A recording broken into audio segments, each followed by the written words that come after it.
And true patriot love in all of us command. With glowing hearts we see thee rise, the true north strong and free. From far and wide, oh Canada, we stand on guard for thee. God, keep our land glorious and free. Oh Canada, we stand on guard for thee. Oh Canada, we stand on guard for thee.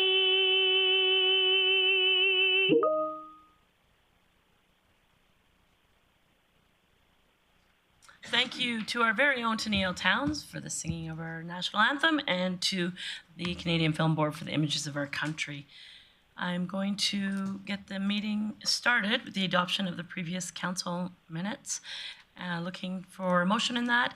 Any comments or questions on errors or omissions on the previous council minutes? I'll go to Councillor Thiessen. Thank you very much, Mayor Clayton. I'd move that council approve the minutes of the City Council meeting held August 8th, 2022 as presented.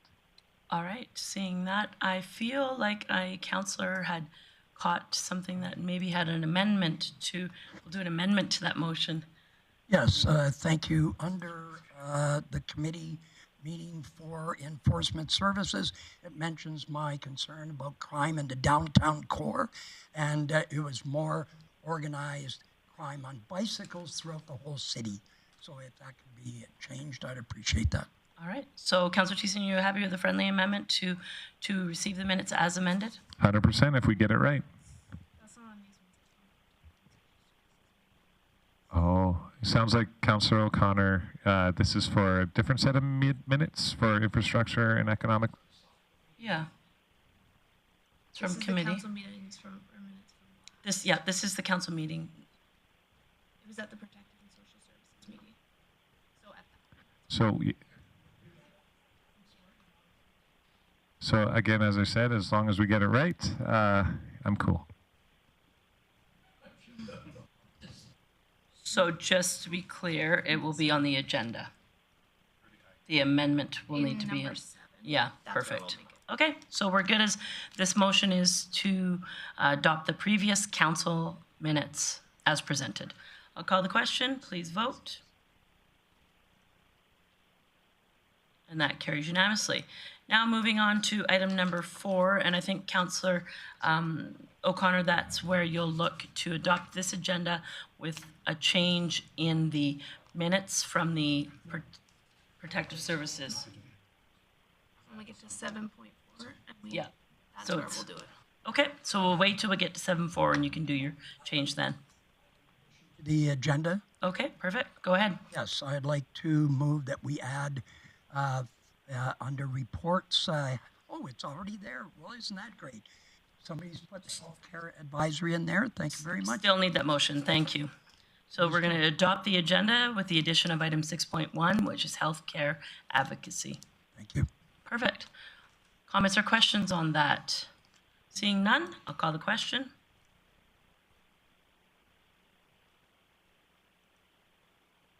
And that carries unanimously. All right, moving on to delegations. We have 3 delegations that have let us know here today. Just a reminder who those who are watching online or in person, if you ever want to come to speak to council, you don't have to come in person. You can do it. We can do it virtually. We have 1 delegation online today.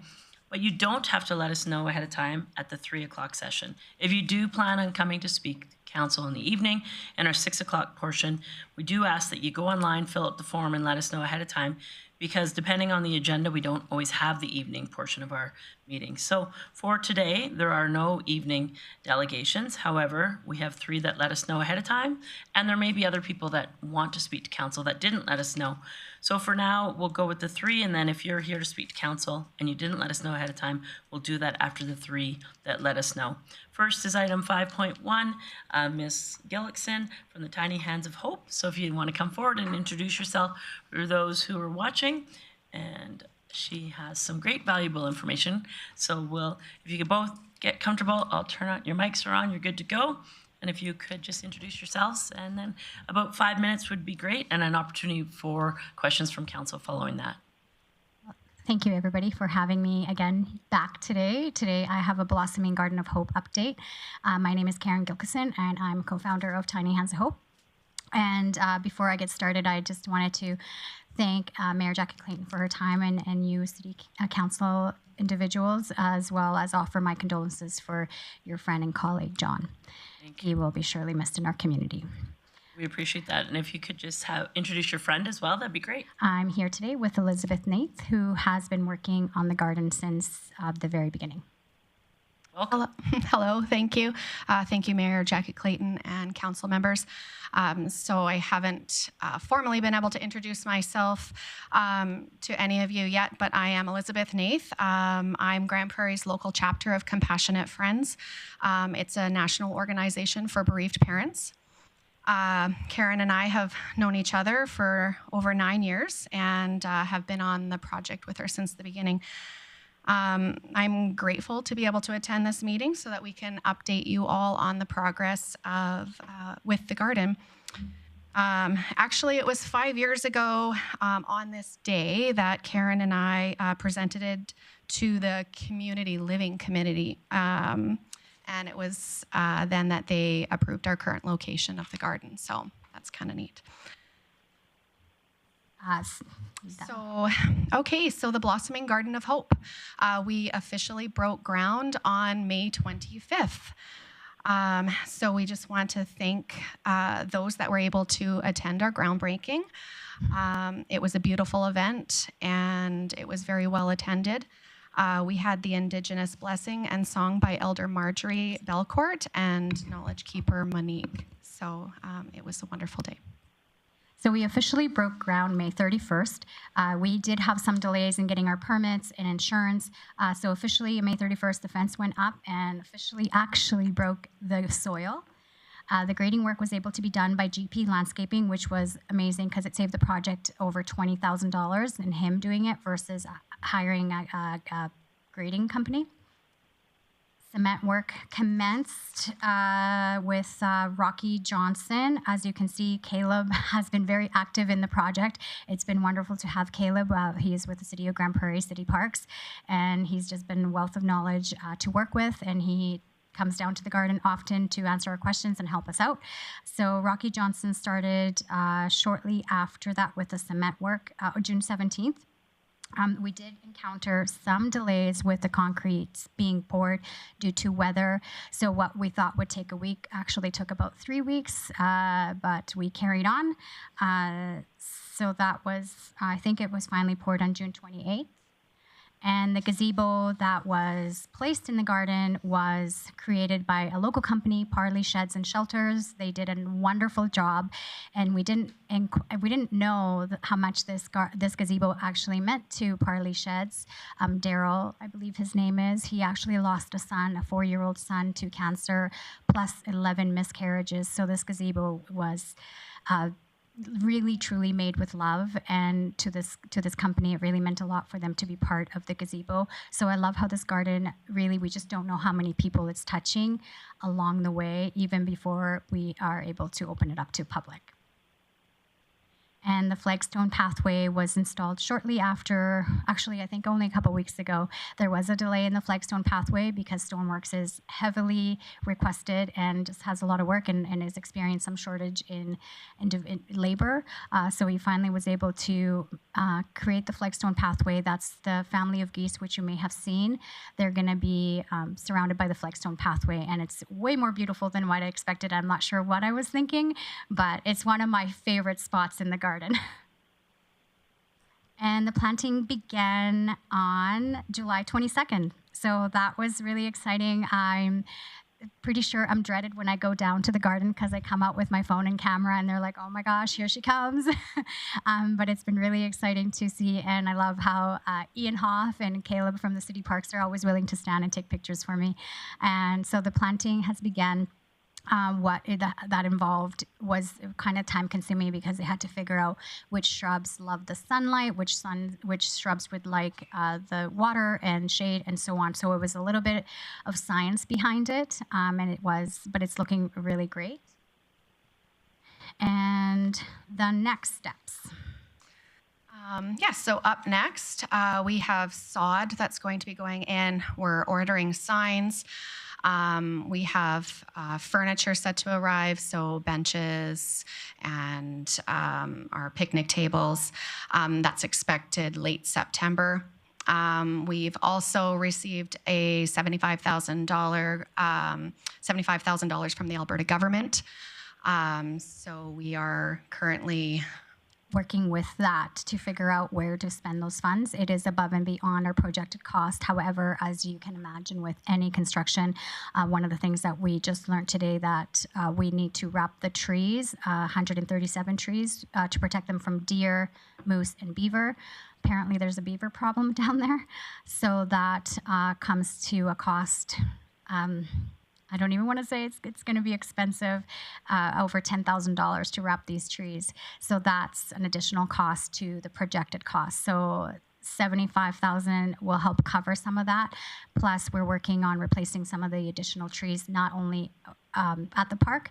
Apparently, they have a disease. Brian, you would probably know more about this, maybe, that some of the trees down at the park this disease is going to kill them off. So we will replace some of those trees if we can with this budget, plus use it to wrap up the trees to protect them from the animals.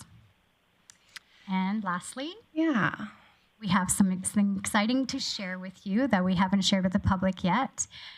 And this is our logo for the garden. So we worked with the city of Grande Prairie, your marketing department, as well as local art. Well, she just moved, Marion Pickup. She also created the Tiny Hands of Hope and Walk to Remember logo. So she created this garden or this logo for us. And we worked with the city of GP and Case to approve it. So thank you so much for doing that. And Elizabeth. Yeah, and so just like coming up with the name, the logo has some significant meanings to it as well. So you'll see that it's a blossoming tree, hence the blossoming garden of hope. But as the leaves fall, or as the flowers fall off the tree, they're turning into butterflies. And butterflies is a symbolism for transformation and hope. So it just brings it all together rather nicely and very beautiful. And that's it. Thank you for having us. Wow. Excellent. Thank you so much for the information. I can't wait to go see it in person. I have a few people in the queue, starting with Councillor Berg. Thank you, Mayor Clayton. And thanks, ladies, for attending today. Again, I don't know if you're ready to make this public, but do you want to let us know when your grand opening is or the unveiling? We are in the works about that. So because of the weather, we're still aiming to finish it October. That's still the goal. And we might do a soft opening just because of the weather in October. So we might keep the soft opening to invitation only, and we'll do a grand opening to the public in the spring where we can do more. When things are blossoming. And when things are blossom, yeah. Great, thank you. So we are thinking of unveiling the sculptures at that time, and the Hole in the Sky is due to arrive middle of September? Late September due to COVID. Okay. Timelines change. All right. Perfect. Thank you for that. Councillor Bosch. Thank you, Mayor Clayton. Yeah, that was my question, completion date. I was just curious. Thank you both for coming, Karen and Elizabeth. Your logo is fantastic. I'm curious, for the future, when you're talking about replacements of trees and shrubs and flowers, how do you foresee you'll be, attending to that It's financially? City property at that point. Oh, so you hand it over and Yeah, we'll look it's after officially over, handing it over at the end of October to the city of Grande Prairie. that? Okay, I didn't remember that part. It's yours. Okay, that's fair enough. Okay, perfect. Fabulous to see. I drive by that every morning, well, and every day going home. So I have been up on the advancements of your park. So good job. Thanks. Thank you. All right, perfect. I don't see anyone else in the queue, so thank you, ladies, for the update. It looks great, and like I said, can't wait to go see it in person. And we'll look forward to seeing you again soon. September 1st as betcha. well. Absolutely. Private tour. Awesome. Oh, sorry. Thank you. Fine. Okay, moving along on item for under our delegations, our second delegation today, and of course my computer timed out. I've got it now, sorry. Ms. Courtney Roy with the Special Olympics, and I know that Ms. Roy is online, so if you wanted to turn your camera on and introduce yourself for those who are watching online as well. Hi, welcome. Thanks for coming. Appreciate that. Hello. And same sort of thing, 5 minutes to talk to us, and the council will have an opportunity with questions. So feel free to start anytime. Sure thing. Okay, well, thank you so much, Council, for having me today at your meeting. My name is Court Roy. I am the Director of Sport Development for Special Olympics Alberta. And I couldn't be there in person with you today, but I wanted to join you from Edmonton. So this is my little home office that I'm in right now. Can't wait to come down to Grande Prairie. I actually lived in Grande Prairie for quite a few years. So I just wanted to share a quick few minutes on the bid package for the Provincial Games in 2025. So Special Olympics Alberta is a provincial-wide organization, sport organization, that is a part of the Special Olympics brand. The Special Olympics brand has an international presence. There's Special Olympics North America, Special Olympics Canada, and Special Olympics Alberta. So Special Olympics Alberta has over 26 communities throughout the province that are running sport programs for individuals with an intellectual disability. And I think that I have a few people potentially in the room today that have joined from Special Olympics Grande Prairie as well. So we have 26 different communities, and that is who delivers our programming on the ground. So our athletes and our members are able to access sport and recreation programming in many communities across the province. And then every 2 years, our group of members, about 3,300 members, depending. It's a bit lower right now due to COVID, but in a regular year, it's about 3,300 members, comes together for what we call our Provincial Games. So the Provincial Games is likely going to be the highest level of competition for many athletes within Special Olympics. Special Olympics does not have any specified age ranges, so a lot of athletes are looking at 20 and 30-year careers where it all culminates in their Provincial Games experience. So right now we have a bid package out and we are accepting bids. And Grande Prairie had expressed some interest in submitting a bid, so I was asked to come and just share a little bit about the bid process and about Special Olympics Provincial Games. So we'll hop right into what our bid process will look like. So we have 10 sports that we would look at the running through the Summer Games. So the 2025 bid is for Summer Games specifically. Those sports would be athletics, basketball, bocce, 10-pin bowling, golf, powerlifting, rhythmic gymnastics, soccer, softball, and swimming. So tons and tons of different sports that we would look at running. And obviously, as a council, your first thoughts are probably how, where, how many people, all kinds of different questions come to mind. So that's part of what I'm here to deliver today. We also have sent bid packages, and I'm sure council's already received it, but people on your team do have a bid package as well that brings all this information back. So a number of participants, we're looking at about 1,400 people that are coming into the area for one weekend, typically in July. So we'd be looking at July 2025. and we would be bringing about 1,400 people to the community. Now, that benefits the community in many, many ways. Grande Prairie was actually the host of our 2015 Winter Games. So if you did the 2025, if you submitted a bid and were successful, it'll be the 10-year anniversary of the 2015 Games. So the summer games would be bringing about 1,400 people to the center, and they would be participating in all of those different sports. We would have an opening ceremonies, a closing ceremonies, tons of ancillary events. So something called House the Athletes, where athletes can get access to health screenings and things like that through the games. That's something new since 2015. So there are a ton of requirements for the bid to consider, and I know council is going to be considering whether to submit a bid. So we would be looking for things like support letters, previous event experiences, particularly the 2015 games, what your experience of the 2015 games were, the proposed dates of your games, the host organizing committee. So pretty much all of the games is organized from an organizing committee in conjunction with Special Olympics Alberta and a little bit with Special Olympics Canada as well, depending on the needs. One really exciting synergy that's happening is that we are looking at the next 2 cycles of national games being in Alberta. So we're looking at Calgary and Medicine Hat for 2024-2026. So lots of Special Olympics involvement in Alberta right now. We would be looking for information on accommodations, medical facilities, finances, all kinds of different aspects of how you would plan to implement games in your city.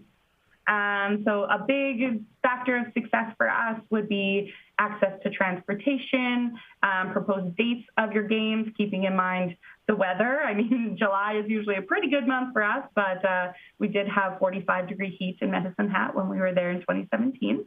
And proposed facilities, I think it's a really great opportunity to use the city of Grande Prairie for the facilities alone. I think that you have really great sport facilities that serve your community members really well, and we would love to see how we could utilize those for a summer games. The funding, we would be looking at Special Olympics Alberta provides a percentage of an approved budget up to $100,000. And then outside of that, finances for running the games is determined by the Games Organizing Committee. And then just a small overview of the Provincial Games in 2019. Now this was Winter Games, but they had more than 700 athletes and more than 15 affiliates participate in that game. And we are currently planning for the 2023 Strathcona Winter Games, and they are going to be looking to welcome over 900 athletes, 200 volunteers, and hopefully closer to that 26 community. So we would love for the City of Grande Prairie to submit a bid for our 2025 summer games. And if not the 2025, we would love to look at returning to Grande Prairie for our games in the future. I think it's really great for our members and for our province to have representation in the games in the north. And I think that that would be of great interest to us. So that's short and sweet as far as Special Olympics goes. And yeah, welcome any questions that council might have. Perfect. Thanks so much for that presentation. I will open up to council for questions. And first in the queue, Councillor Bosch. Thank you, Mayor Clayton. Thank you, Ms. Roy, for your presentation. It sounds excellent. So just a question. I'm not sure if you may know this or not, or maybe somebody in this room does. You said you have 3,300 members. Would you know by chance how many members you have in our region? Because I think hosting something like this for our members in our region would be, such a gift for them, So that's why I'm curious. Yeah, absolutely. And I know, I hope that Max is in the room today. He's the leader of the Special Olympics Grande Prairie crew. And I think that the Grande Prairie Special Olympics is really, really excited about the potential of submitting a bid. I would think that Grande Prairie is likely around 150 athletes, but I'm not 100% sure. So Max, if you're in the room or if someone from SOGP is in the room, if you can fill us in, that would be great. Sure. So I do have a gentleman at the speaker's table now. Please, sir, introduce yourself, introduce your guest, and then maybe you can add something to that question. Mayor Clayton, Council, my name is Max Bouchard. I'm the current chair of Special Olympics Grande Prairie, and with me is one of our athletes, Savannah Lucier. Welcome. We're looking at probably around 200 athletes for the Grande Prairie in the area, and that includes areas such as Beaver Lodge, Sexsmith, Claremont, that kind of area. Our numbers are going to be determined this fall for registration, and with COVID, we've lost some athletes.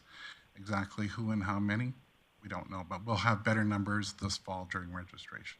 Thank you, Max. Yes, I did know COVID had impact on the Special Olympics community. So Savannah, welcome.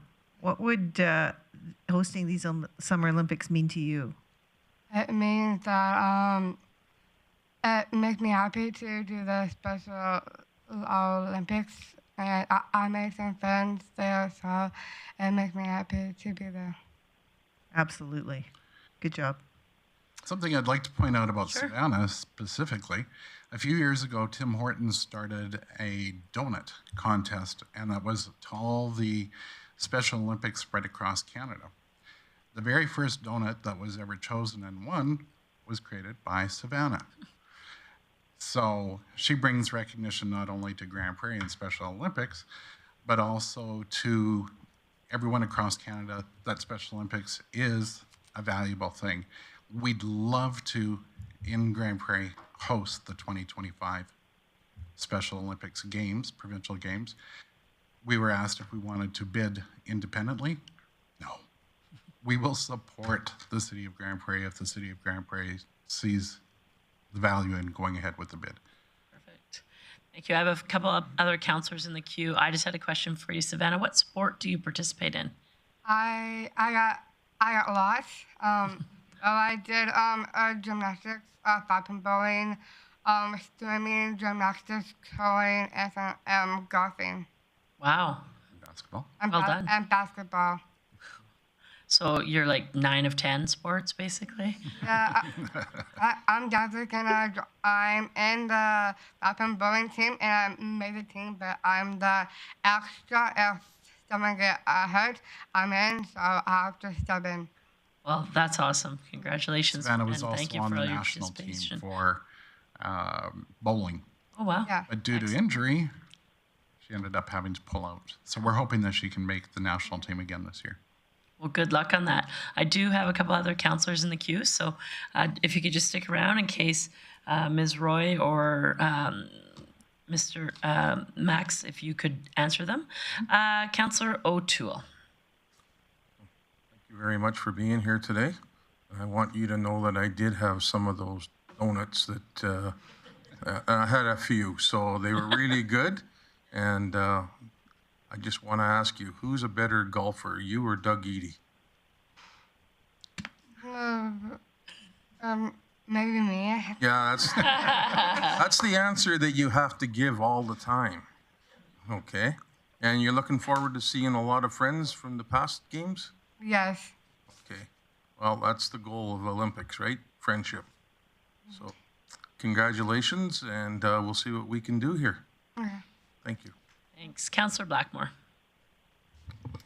Well, thank you for coming today. One of the biggest, most important aspects of any games, whether it be Special Olympics or Summer Games, is the need for volunteers. So I believe you have a fairly large volunteer base that you would have access to. Do you want to comment on that at all?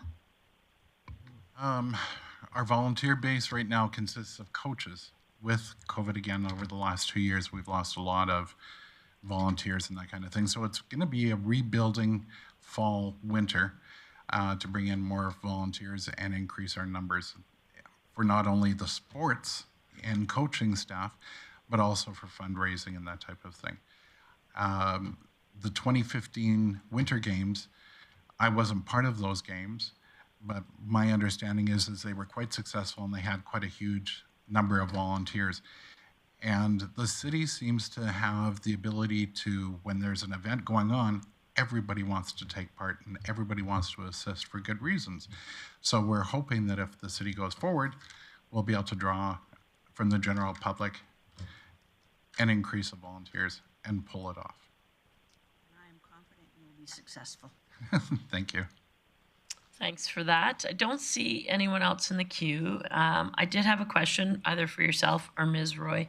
Do you have an estimate of what the financial contribution totally in total is for summer games? I know that it was mentioned that the Alberta Special Olympics provide a percentage up to $100,000, but do you have any sort of comparables on what the summer games are costing most recently? Truthfully, I don't. Courtney might be able to answer. Ms. Roy, do you have some information on that? So our template budget that we provide with our package brings the expenses to $235,000. I just want to take a quick look here to see if I can pull the expenses of the new fees. If I can just have 1 second here.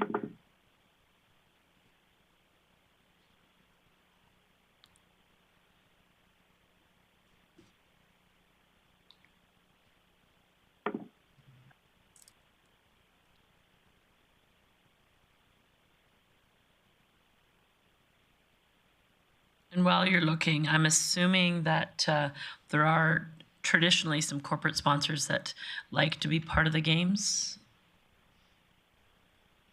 Yes, definitely. So a lot of the funding comes from not only the Special Olympics and the grants, but also a lot of private donations and private donors. Special Olympics is largely funded by private donations. So I'm seeing for the Winter Games, now the Winter Games have a bit of a staff element, so that does affect the budgets, but it's looking a little bit like 300,000 would be about what the budget looks like for expenses right now. Perfect. So the 100,000, and then we would be looking at closing the gap on that 200,000. It really depends also on the factors of accommodation and food vendors and transportation. So it's really just dependent. I think it can fluctuate quite a bit. And to be honest, this is the first that I've been a part of the Provincial Games planning. I operated at Edmonton for a long time. So hopefully that's a good enough answer. I can always look for more in that. No, that's perfect. Thank you. That gives us an approximate. So I don't see anyone else in the queue. I want to thank you for coming today, and thank you for everything you're doing for the Special Olympic community, both of you, and to Ms. Roy. And just so you know our process, our delegates, or any business that may arise from that is dealt with at the end of our meeting. So we do have a little bit of regular council business that we will do right now.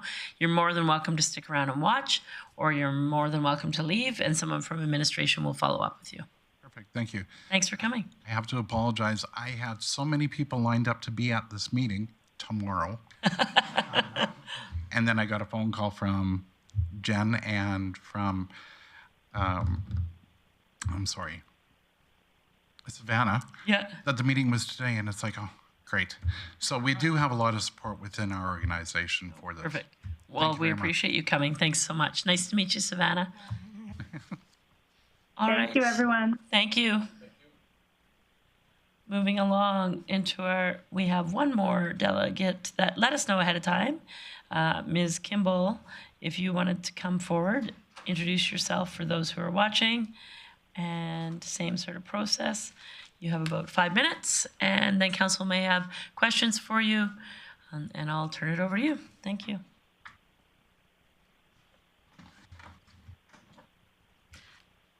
Thank you, Mayor Clayton, and good afternoon.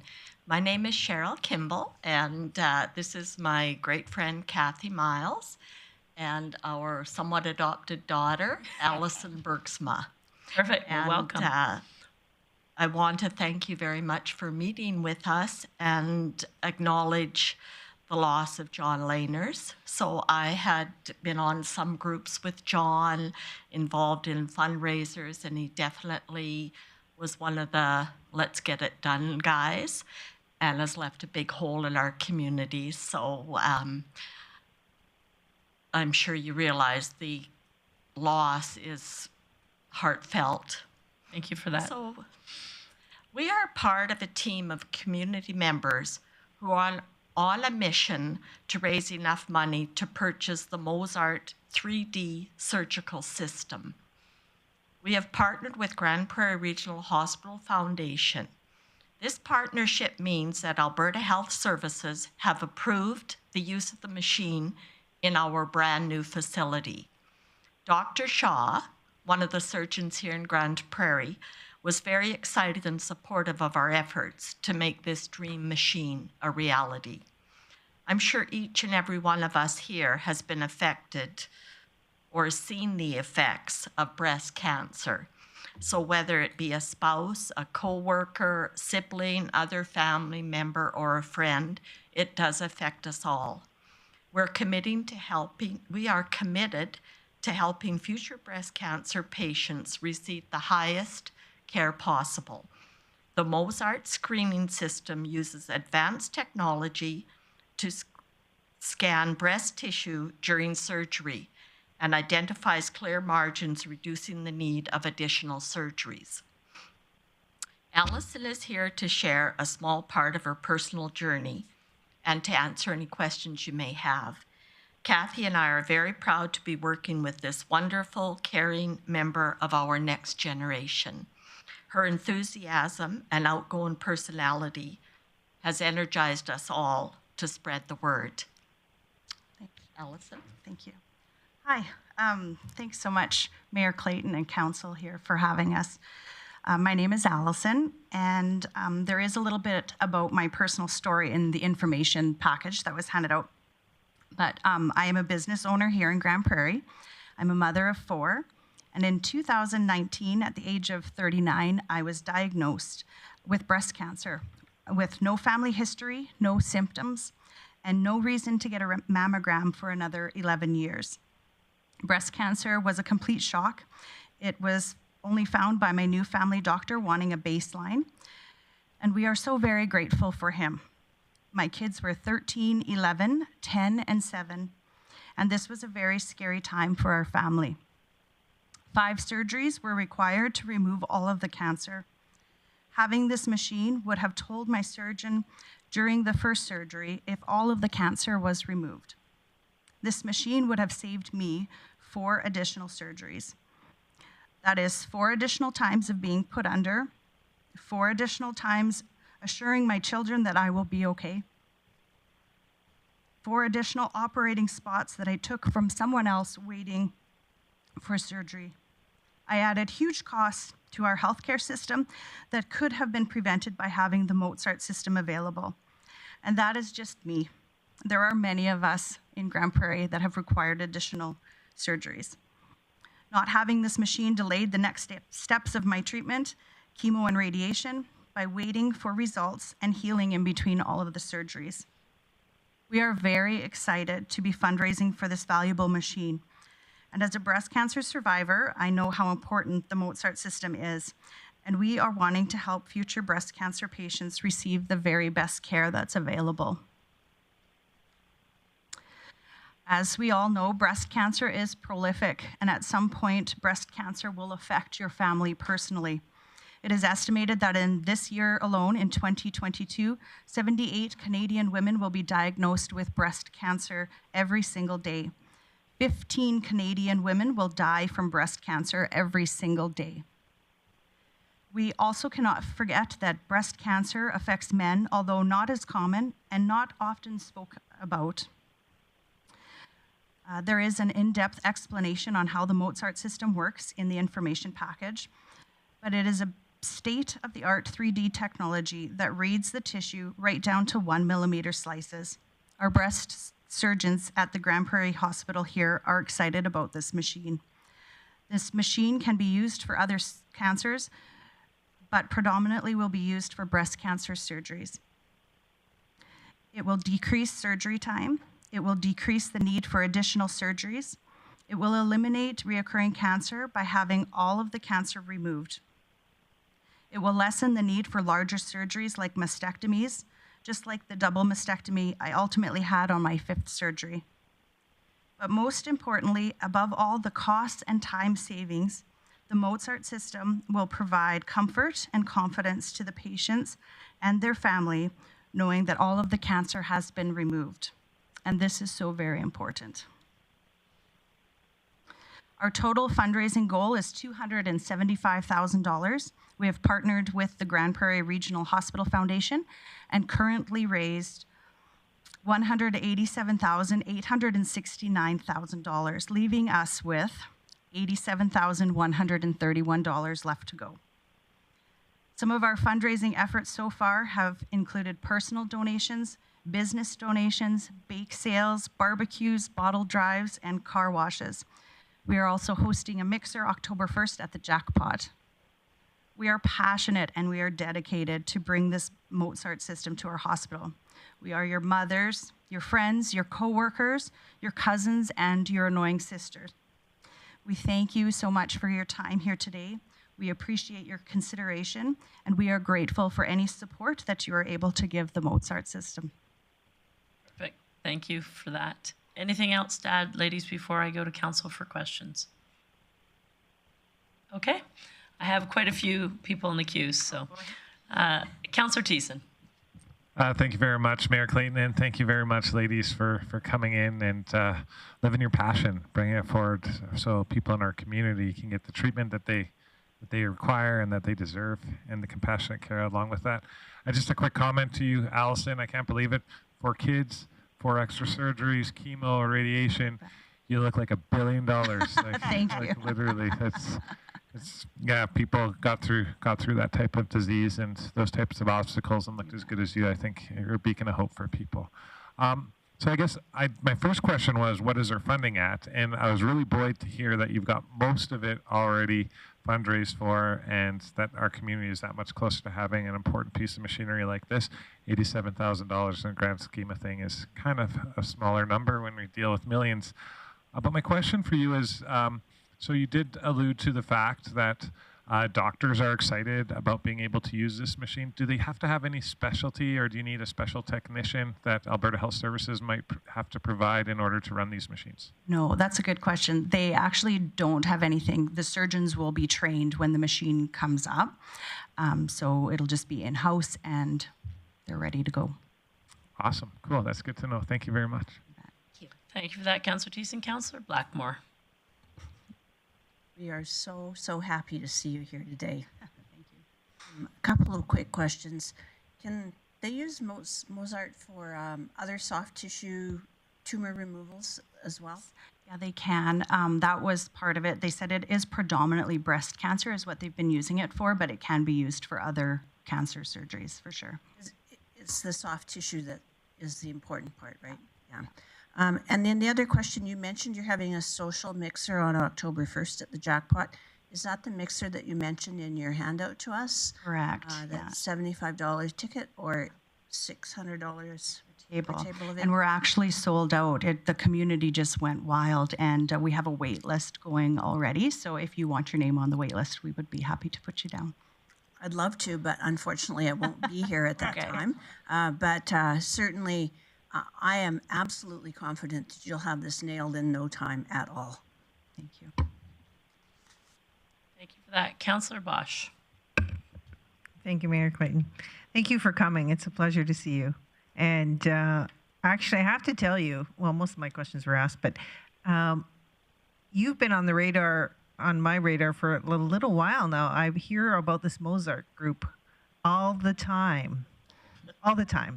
And so I did some investigating on my own and talked to the staff at the Hospital Foundation and found out more about exactly what you're talking about tonight. So accolades to all of you and your team for the money that you've raised. Yeah, I was going to talk about the Jackpot, but I guess that's over now. Maybe I'll go on the waiting list. But good job. Like, you've created a hustle and bustle in the community. Nobody knows your names. They just know the Mozart people, you know. So, but good job. Good job. Thank you. Much needed in this community for sure. Thanks for that. Councillor Berg. Thank you, Mayor Clayton, and thank you, ladies, for coming. Great presentation. Just curious around funding. You need roughly $87,000. You mentioned another fundraiser coming up. Have you talked to other regional municipalities around funding? And I guess ultimately the question is there an ask today that you guys are looking for specific dollars from us? We have, I'm sorry, I can take that. We just met with the county of Grande Prairie, and they generously came on board with $25,000. We do have some other counties that we have. MD of Greenview, the MD of Spirit River, the town of Sexsmith we may or may not do the similar presentation to those groups. They have not asked us to speak, but they have all the information and are very interested because of the hospitals serving the region. And in further discussions, the money raised, if we do succeed in meeting our goal, the group has a plan moving forward to implement the extra money for services that will also help breast cancer survivors. So we are thrilled to be close to our goal, but we're also recognizing that there really is a lot of need for more money. So I hope that answers your question. Absolutely, it does, and more. So thank you so much. And thanks, ladies, for attending and doing the great things in the community. We really appreciate it. Thank you. Perfect. Thank you for that. Councillor O'Connor. Thank you, Mayor Clayton, and thank you very much. What a wonderful presentation. It moves me greatly to see all the work that you've put in the community to rally the forces. I don't think there's anyone here that doesn't know of someone that has had breast cancer. All my questions have been answered, but I just want to say you're a trooper. Thank you. Thank you. All right, Councillor O'Connor, or sorry, O'Toole. Thank you very much, Mayor Clayton. Allison, you deserve a big thank you. Coming in here and presenting, telling your story. Nobody's seen your feet shaking, but you did good. Just a word of advice, stay away from Cheryl Kimball. She'll have you driving a draft horse here pretty soon. That is even scarier, so. But thank you all. Thank you all very much for being here and telling the story and letting us know about the program. Thank you. My name's Kathy Miles. I just want to say one thing other than being with such a great group of ladies, but I want to say how it has impacted me in trying to go to the different businesses for donations or silent auction items. It touches my heart how Grande Prairie is so on board with something like this. Like, I just went to Home Depot or whatever. She gave me a cart full of stuff. Like, it's an amazing community we live in. Thank you for that. Councillor Thiessen. Thanks again, Mayor Clayton, and thanks for throwing that in, actually, Kathy. Grande Prairie, we're known for a lot of things. I think we know here locally, we got the biggest heart, probably across Canada for any community and region. And that when the need is there, our people rise to that occasion. So thanks for stating that. It's always good to get that great reminder of how great our people are here. So I did have one question. It's sort of a follow-up to Councillor Berg's question in regards to the County of Grande Prairie giving $25,000. Now, is that included in the number that you've raised so far, or is that not included in? That's not included yet. We're just waiting for the presentation. So before the 25 is 87. Okay, so then it would go down even to 52. Yeah. So it sounds like you ladies and your group are well on your way to maybe even getting 2 machines. Is there a possibility for 2 machines? And that's one thing that they were saying, what are we going to do? Because it's just really taken off in the community. The support has been overwhelming. And there is conversation about once we go over, after the machine is here, then what will we use the funds for? And so we don't have a WIG program or a Look Good, Feel Better program. And so that's something really important to our group that we can look into the next project that we can help. Awesome. Very good. Thank you very much. Well, thank you, ladies, for coming. As many councillors have said, we appreciate the work you're doing, and definitely this community, whether it's through corporate sponsorship or personal time, is a very, very giving community. So congrats on the work you've done to date. And as I mentioned, council does deal with their delegation business at the end of the meeting. You're more than welcome to stay around, or someone will contact you after. But I really want to appreciate the work that you're all doing in this initiative. So thanks so much for coming tonight. Thank you, guys. Have a wonderful rest of your day. I'm actually going to go train horses. Okay.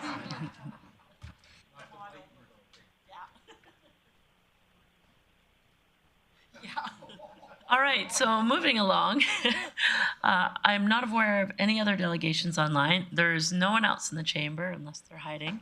But so thank you to our 3 delegations that were here tonight. Moving to item number 6 under reports, healthcare advisory.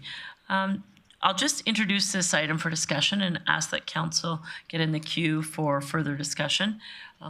As the public probably knows, on many occasions, council has been approached by public in regards to healthcare professional shortages in our region. We have had conversations over the years with AHS and Dr. Meir and Ms. Greening, and in regards to what we're hearing in the community about shortages of healthcare professionals. Recently, the communication to elected officials has really been amplified and has increased on a more regular basis, and even so much that myself and MLA Allard and MLA Taves, Reeve Beaupre, and Reeve Olson participated in a call with AHS and Minister Copping to talk about the very specific needs in our region. We are hearing of shortages and we are hearing of healthcare professionals that are leaving the region. We also are understanding that the facility, our beautiful new regional hospital, is as was always planned. It would not be fully operational inside the walls once it opened. However, we feel that, or we're hearing rather, that it's underutilized at this point due to healthcare professional shortages. This is obviously very worrisome for our region, for council on many, many levels. I'm confident from conversations that we've had with AHS as well as Minister Copping that AHS is working hard at attraction. What I'm hearing on a regular basis is more of the retention piece. And so I'm going to open it up to council for a discussion. This is one of our key advocacy priorities. For the longest time, it was electricity and gas distribution charges, and lately, in my opinion, this has become our #1 issue that we're hearing about in the community. So I just wanted to bring it to council for discussion as it is a key advocacy priority for us, and see if there's any other interest from council for further discussion or advocacy on this item. Councillor O'Connor.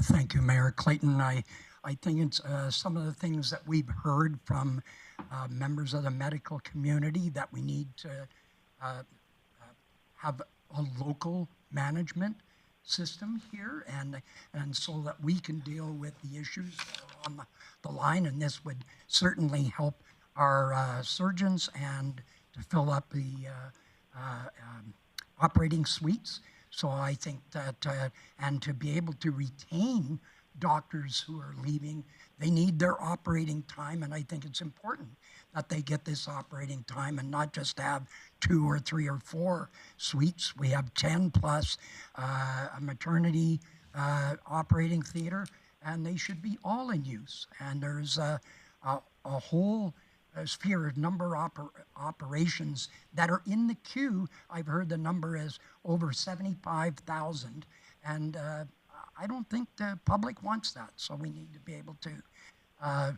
support getting doctors and retaining them. Thank you. Thanks, Councillor O'Connor. Councillor Berg. Thank you, Mayor Clayton. Yeah, just anecdotally, last week I was talking with a physician that recently left, and at the beginning of our meeting, he had mentioned that 15 specialists had left Grande Prairie in the previous 10 months, and when he was leaving his office, I had actually wanted to get the facts straight. And he said, actually, it's up to 16 now. Somebody within the last hour has handed in their resignation. And it is a globally competitive market for these specialists. And And 4 that he had mentioned, 2 were going to Victoria, 1 down to the U.S., and then 1 into central Alberta. So it is a concern. And so for advocacy, we need to find out why these doctors are leaving and how we can help retain them. Because if we're losing more than we're attracting, we're just in a net deficit. So again, advocacy is a very strong piece, and that's what we're here for. Thank you for that. Councillor Blackmore. I have to echo the words of Councillor Berg, but also to remind us that it's not simply doctors. It's nurses, it's nursing aides, it's X-ray technicians, it's MRI technicians. Like, it's just a non-ending cycle. It's almost like a revolving door at the hospital. So it is a global issue, and I think that recognizing that means that we have to do absolutely everything, leave no stone unturned to move forward and to secure our position as a strong regional healthcare provider. So I encourage the mayor to lead us through whatever advocacy we can take part in to ensure that we are meeting the needs of our community. Thank you for that. Councillor Thiessen. Thank you very much, Mayor Clayton. I guess, I don't know, we've been here now, it seems like a slow burn to a boil to cooking a frog as far as the culture, like in Alberta Health Services has brought us to. We talked about this with Dr. Muir before when he sat before our council. He acknowledged that there's a big gap in the culture of our hospital and Alberta Health in general. So we need to advocate on behalf of those people, because not only are they our citizens, but they're also taking care of our citizens. And for me, like, just it hits home close to me. One of my best friends, his dad's gone through cancer treatment. He had to go into emergency last week because one of his tubes that they had installed into his kidneys had separated and started leaking that nasty juice inside of his body, and he had to have emergency surgery. So he had that, and then sat in the hallway for an hour and a half and was told that they don't have beds. When my friend told me that they don't have beds, I said, it's not beds, it's staff. They have lots of beds. It's a brand new hospital. They need staff, and they need to fix the culture fast. And I think people in our community know that. I think people across the province know that. And it's not just here in Grande Prairie. It's a global issue right now. And I think we need to get to the bottom of it, and we need to encourage our health professionals to stay where they're at, because really they're the heroes in all this. 2 years ago, they were the heroes, and now they're walking away in droves. And we have to ask that question, why? And we had to advocate on their behalf. So I'm all for this. Thank you. Councillor O'Toole. Yeah, everything that's been said I agree with, and whatever the city can do to influence our politicians, I'm all on board. Some of this is personal, some of it is just concerns of other residents, but I lost 2 parents in the last 7 years, and I don't think they needed to go as quick as they did. Thank you. Thanks for that, Councillor O'Toole. Councillor Bosch. Everything that's been said, for sure. I would ask, though, if you could also include some advocacy through the college here, some supports that they can offer us in our advocacy efforts, so that, we're just a louder voice. I think, we ourselves are, happy to say that we're the best mid-sized city in Canada. We just need to tell that to others and do things that perhaps we haven't been doing in the past that will keep them here for the very same reasons. Typically, people come here for a year or 2 and stay for 30, right? So we need our medical experts in all capacities to be the same. So, yeah, if we can add the college, I'd be happy with that too. Perfect. So just a couple items. I think adding Northwest Polytech is a great opportunity. This approach definitely, in my opinion, should be regional. I know Reeve Beaupre and Reeve Olson, Mayor Potter are all on board with this advocacy piece. I do think that the Chamber of Commerce as well, this impacts businesses, this impacts our day-to-day life, and something for people that the negative people that may be on social media. This has nothing to do with people not wanting to live in Grande Prairie. This has absolutely everything to do with healthcare professionals leaving Grande Prairie. There's 2 sides of it. We absolutely need to continue aggressive attraction, but there's no point working hard on attraction if you can't keep them. It's twice as hard to get somebody here as it should be to keep somebody. So end of the day, there are wins. We are hearing local management is a key piece. There's decentralization of management. There has to be accountability. But then maybe there's considerations for centralization of procurement. There are options out there in regards to creating more full-time positions within nurses. There's many layers to it. And I do know that Minister Copping is working on this. However, I don't think that people realize what a priority and what an urgency factor that there is on this now. So thank you for your support, Council. And I just, so that we have a matter of direction, if somebody would be interested in making a motion, I would appreciate that. Councillor Blackmore. I would move that Council direct Mayor Jackie Clayton to lead our advocacy in medical retention and all aspects of medical retention and attraction, and write the necessary letters to espouse such. Thank you for that, Councillor Blackmore. Any comments or questions? I'm just going to check. I know Councillor Bressy is online. I don't see he has a hand up, so I know he was dialing in to listen to this conversation. But I do now see him turning his camera on. So Councillor Bressy, if you wanted to unmute and if you had anything to add, that would be perfect. No, thank you. I appreciate it. Definitely is a very important issue and fully support this motion by Councillor Blackmore. I just wonder if we should also be talking about when we come to fall budget deliberations, putting some money aside to be spending on this ourselves as well. I think there's opportunities. Maybe it's, I know we do some sponsoring of grad classes, but maybe there's relocation concierge services or other recruitment that we could be doing directly. So I hope that we all start having a conversation about where can we be investing in this, not just where can we be advocating for this. Yeah, I think that's a very good point, Councillor Bressy.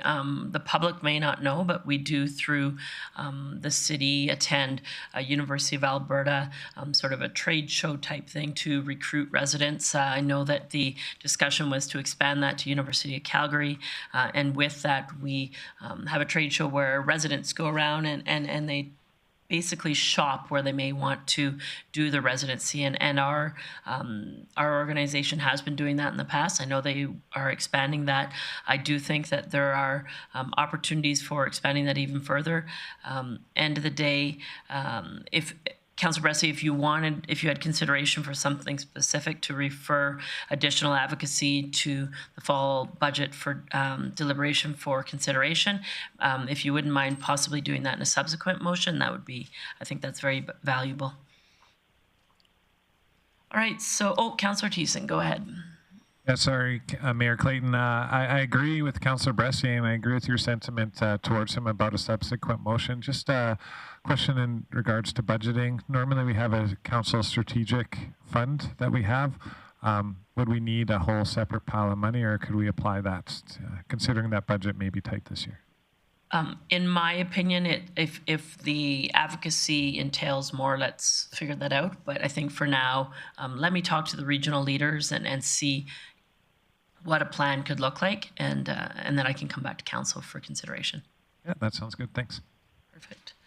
All right, so seeing no further comments or questions on the motion, I'll call the question on the motion that's in front of you.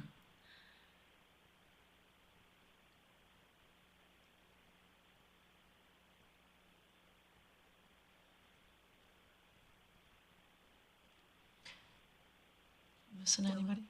Councillor Bressy, how do you vote?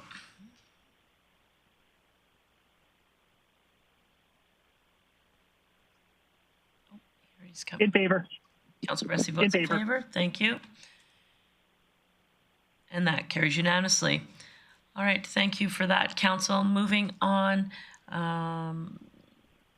to committee business. First, under committee business, Community Services Committee meeting of August 17th. And I will turn this one over, or 16th, sorry, to Councillor Thiessen. Thank you very much, Mayor Clayton. Yeah, it was my first day back from my holidays, and so I would move that council approve the meeting minutes of the Community Services Committee meeting on August 16th. Thank you for that motion. Seeing no comments or questions, I'll call the question.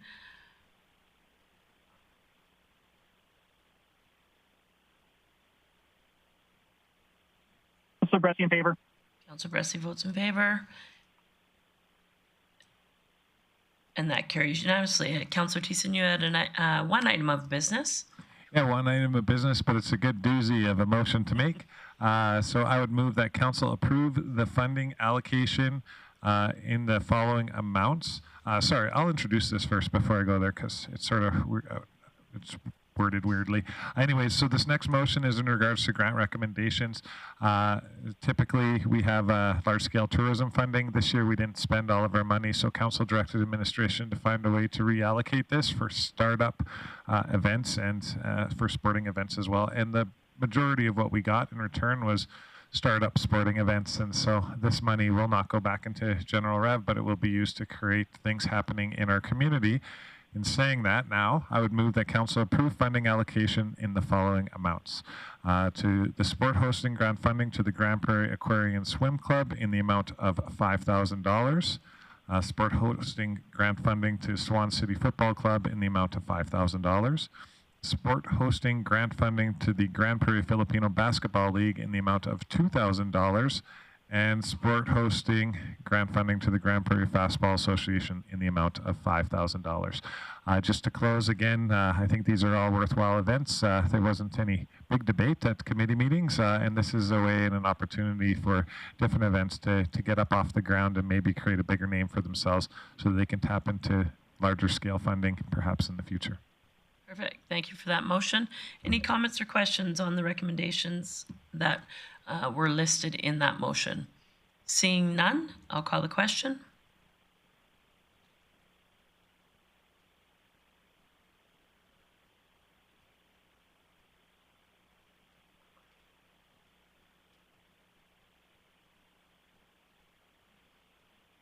Councillor Bressie.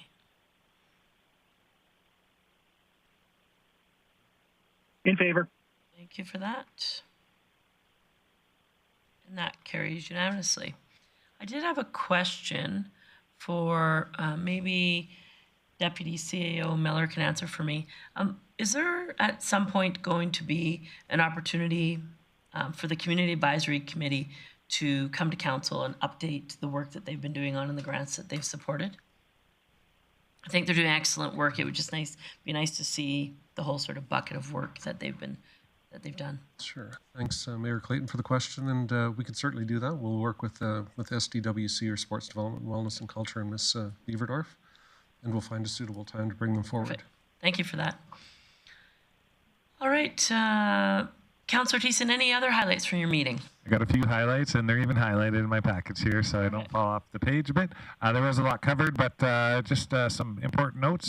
Scotty's Burger Shack, supposedly the best burgers in the entire world and the Peace Region, originally just in Crooked Creek. They are the new food and beverage team at the Dave Barr Community Center and will open to the public on September 5th. Also in Fleet, we had 2 replacement tandem gravel trucks received, and they are now in service. And we also received 2 new street sweepers that just have to be, what does it say here, rigged up to be completed, and then they'll be out sweeping the streets, streeting the sweeps out there. Also, Heritage Days went over like it usually does. Over 1,000 residents participated and celebrated our local history and culture. And the museum saw many heritage hunters and skit performances inside their grounds. And transit as well. During the first week of our transit redesign launch, I think we heard from Councillor Bressie as well as Councillor O'Connor. They were on the transit redesign launch, checking it out, and administration was also on the buses and at the hubs assisting the passengers and explaining the new routes to them. So big thanks goes out to all city staff who participated, our directors and our managers.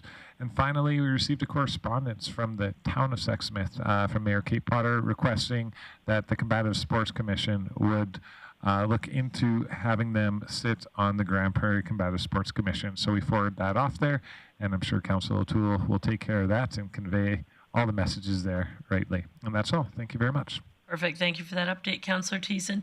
Moving on to item 7.2, the Infrastructure and Economic Development Committee meeting, also held on August 16th. And I'll look to Councillor O'Connor.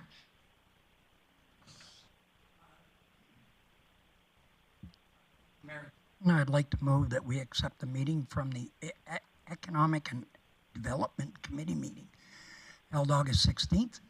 And just wondering if I get a motion for that. Perfect. So that's a motion to accept the minutes from the Economic and Infrastructure Development Committee of August 16th. I'll call the question.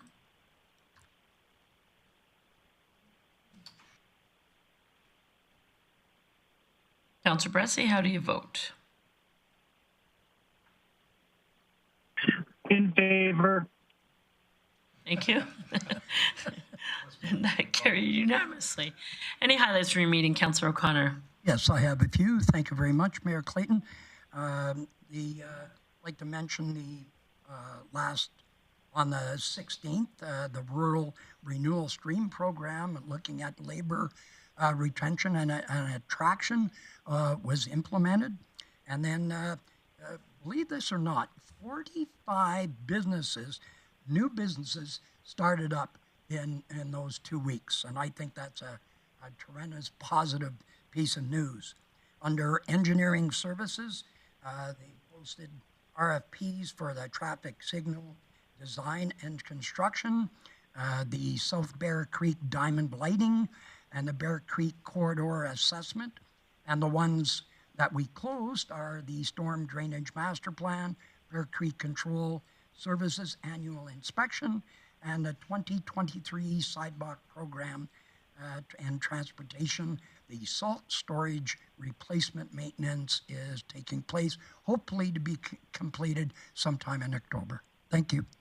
Thank you for that, Councillor O'Connor. Moving on to item 7.3, the Corporate Services Committee meeting of August 16th. And I will look to Councillor Blackmore for that. Thank you, Mayor Clayton. I would ask that Council move to adopt the minutes of the Corporate Services Committee meeting held August 16th, 2022, as presented. Perfect. That motion's in order. Seeing no one else in the queue, I'll call the question. Councillor Bressie, how do you vote? Oh, he's good. He's on the e-scribe now. Thank you for that. And that carries unanimously. Any highlights from your meeting, Councillor Blackmore? Yes, there was a few things, although there was no real business coming out of the meeting. Assessment and taxation are looking at the 2023 growth from new assessments, the assessment of houses, et cetera, built in 2022, and which will join the tax base in 2023. Finance is working with staff across the city to prepare for our 4-year budget deliberations in the late fall. Communication and marketing have completed the residential satisfaction survey, and we expect results from that soon. And a reminder that the October 17th by-election is coming up. I think the nomination deadline for that is September 10th, and the city is in the process of hiring election workers. So if that's something that interests you, please go to the city website. And finally, a reminder that Experience Grande Prairie, which is a new festival to Grande Prairie, will be held downtown August 26th to 27th, and we look forward to hosting all of our city residents downtown on those dates. That concludes my report. Thank you for that. Moving on, and just a reminder, that's this weekend. It's going to be a big celebration. Moving on to 7.4, Protective and Social Services Committee meeting, and I'll look to Councillor O'Toole. My package isn't open. There we go. Councillor O'Toole. Here, I move the council adopt the minutes of the Protective and Social Services Committee meeting held August 16th, 2022, as amended to the update in item 5.3. And I have an amendment. That's it. So go ahead, Councillor O'Connor, if you want to speak to the amendment in the minutes from that meeting. Yes, just want to correct one item. The last item mentions that I talked about crime in the city core when it's throughout the whole city is the correction, please. Perfect. Thank you for that. So that's a motion to receive the minutes as amended. Any other comments or questions? If not, I'll call the question. Please vote.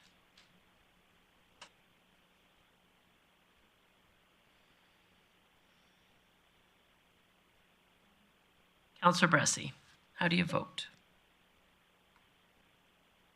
We got you now. All right, so that carries unanimously. Councillor O'Toole, you had one item of business from your meeting. Yes, we had Councillor Bressie gave a report on the Opioid Response Task Force, and I move that Council endorse the Grande Prairie Community Opioid Response Framework. All right, so that motion is in order. Just for those who might be watching online, at last committee meeting, the Grande Prairie Community Opioid Response Framework was presented to committee. This is an organization that includes approximately 25 community organizations, as well as administration from the city, representation from RCMP, from the chamber, and various organizations. So this motion is to endorse this framework. I'll call the question.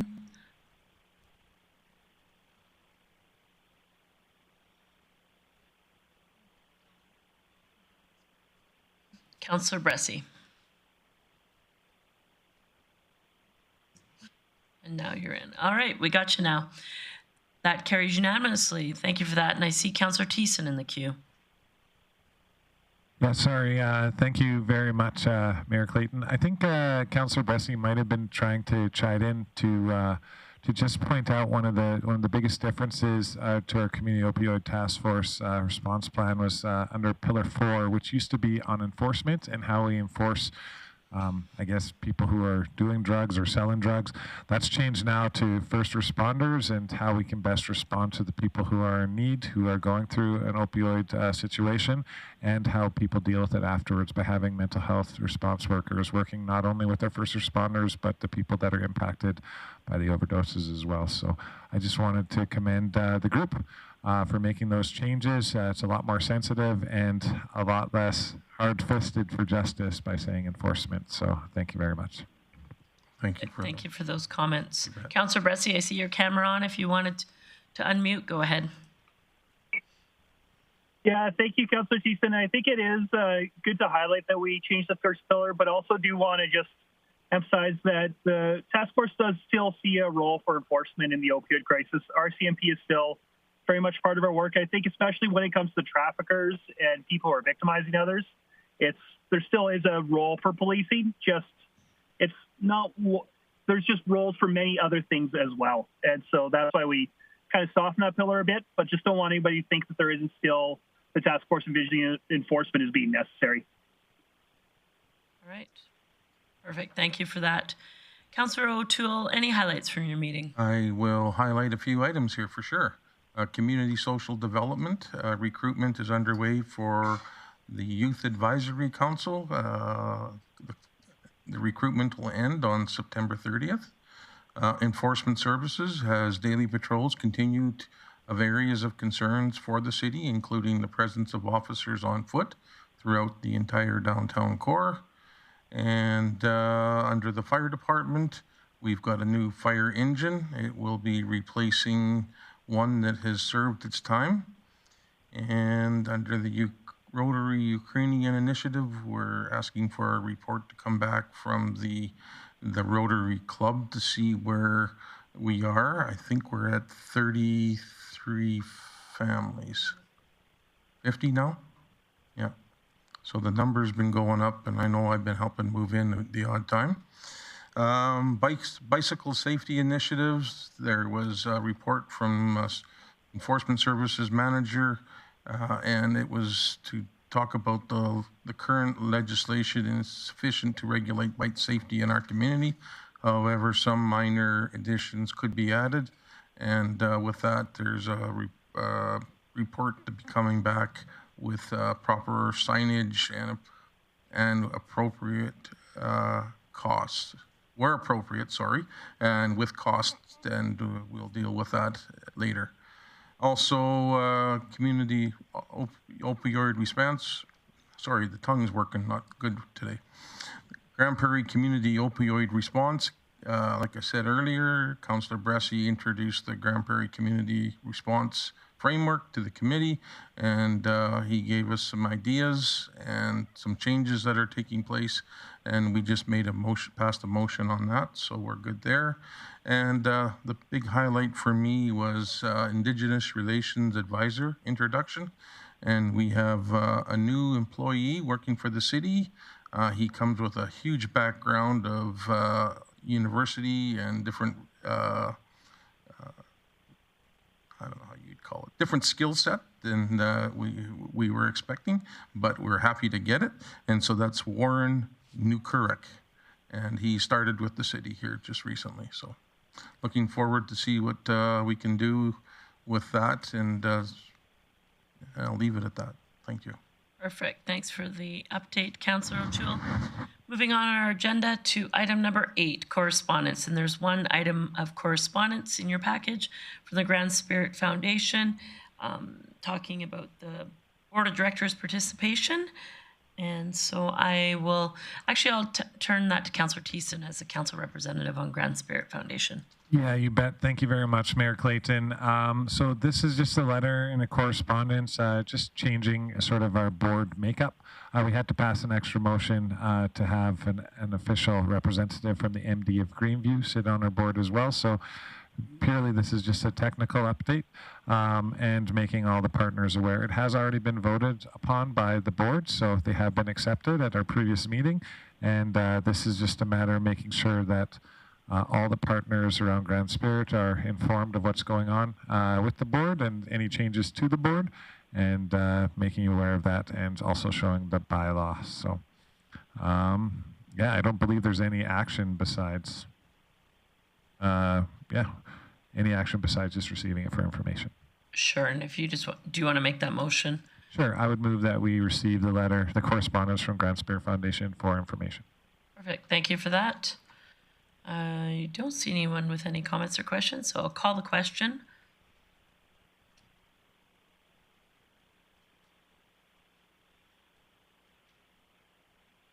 Councillor Bressie.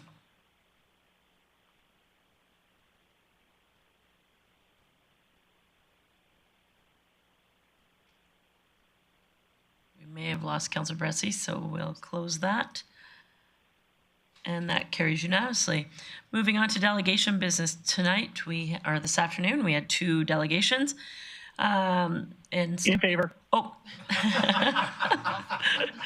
Thanks for that, Councillor Bressie. Moving on, the first delegation from the Tiny Hands of Hope gave us a great update on regards to the park over by the regional hospital across the street from Center 2000. Work is progressing very well. It looks great, as well as they presented their new logo for the Blossoming Garden of Hope. So just looking for a motion to receive that report for information. Councillor Bressie. Oh, Councillor Thiessen. Oh, I'm looking at Bressie's name and looking at your picture. Oh, there. I'm looking at my face too now. I'd rather see Councillor Bressie's face. Councillor Thiessen. All right, I would move that we receive the presentation by Tiny Hands of Hope and their logo for information. And I'll just comment, I love that logo too. I think they did an excellent job, and thanks to our comms team for working with the organization to help put that out as sharply as it is. Perfect, thank you for that. All right, I'll call the question.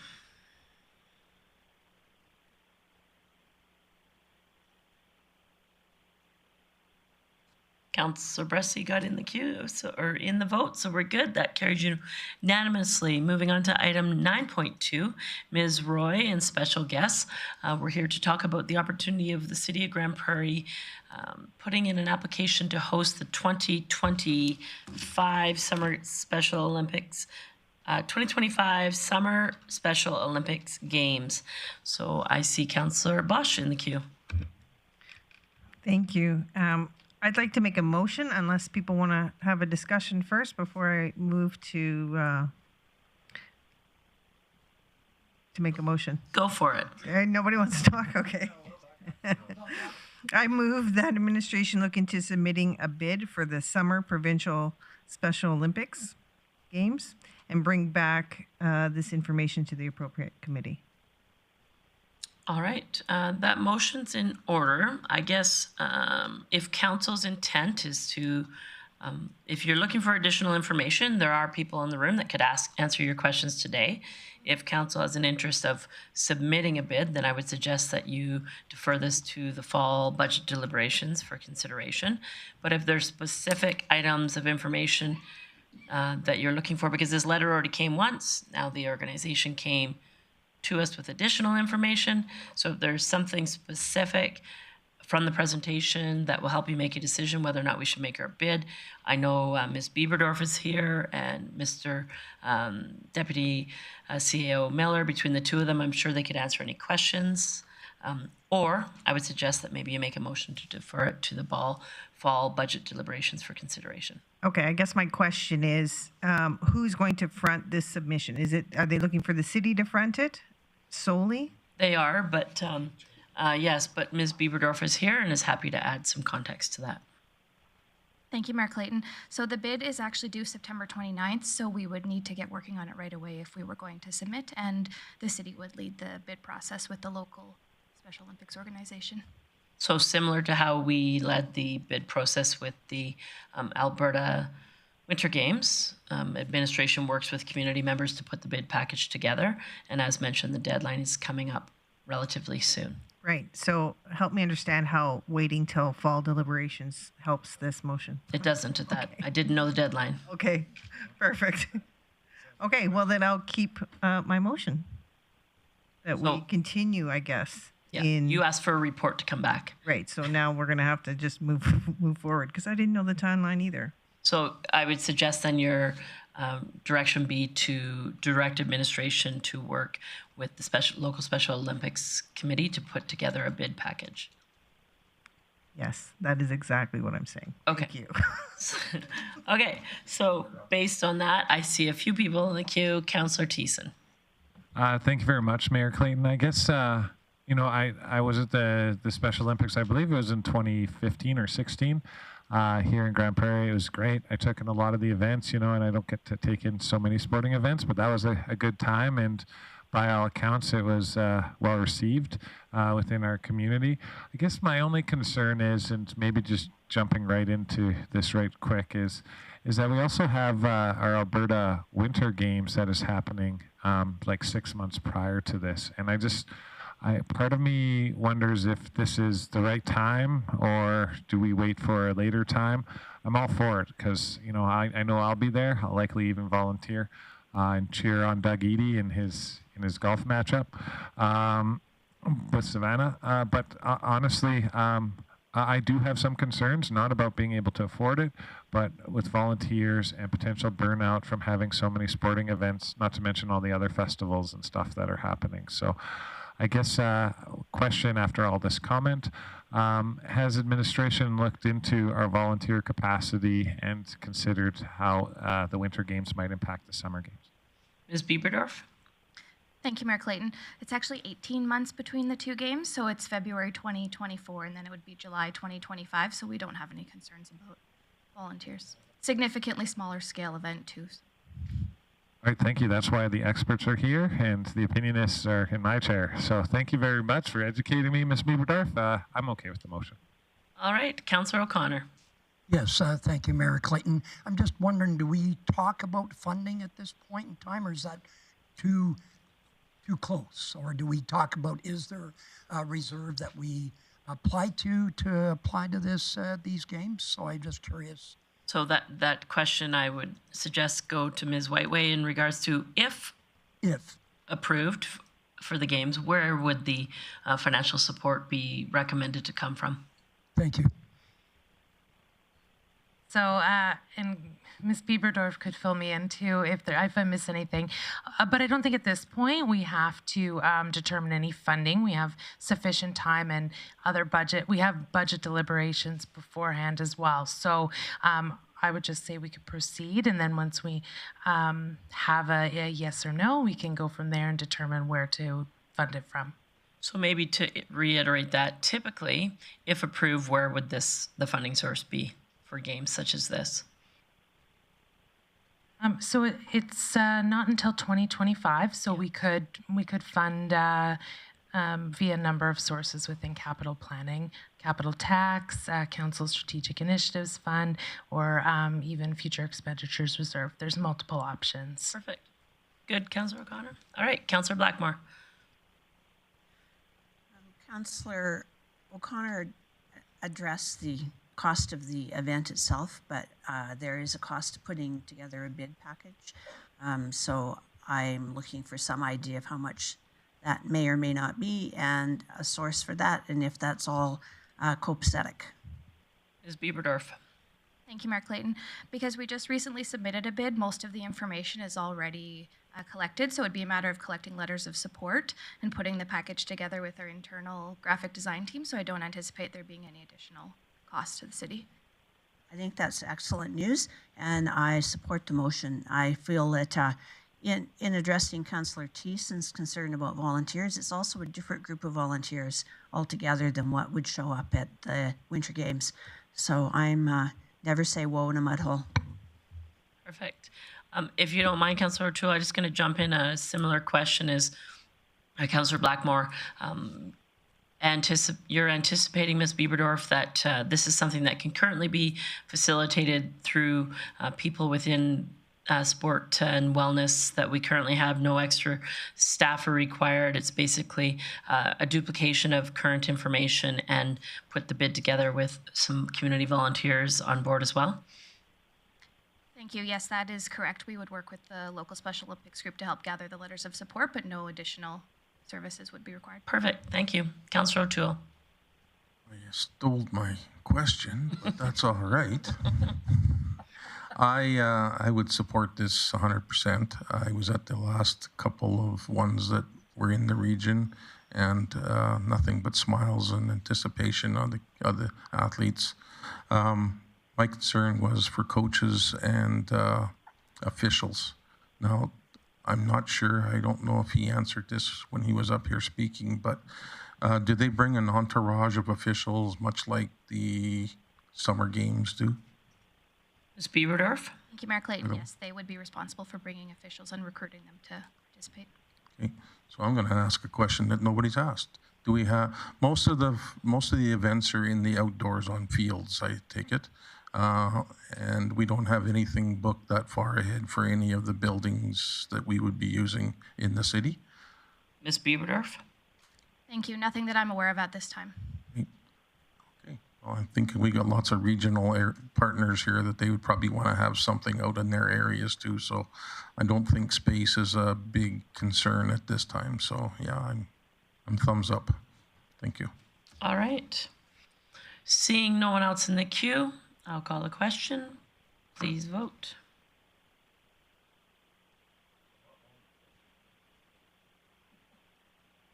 And that carries unanimously.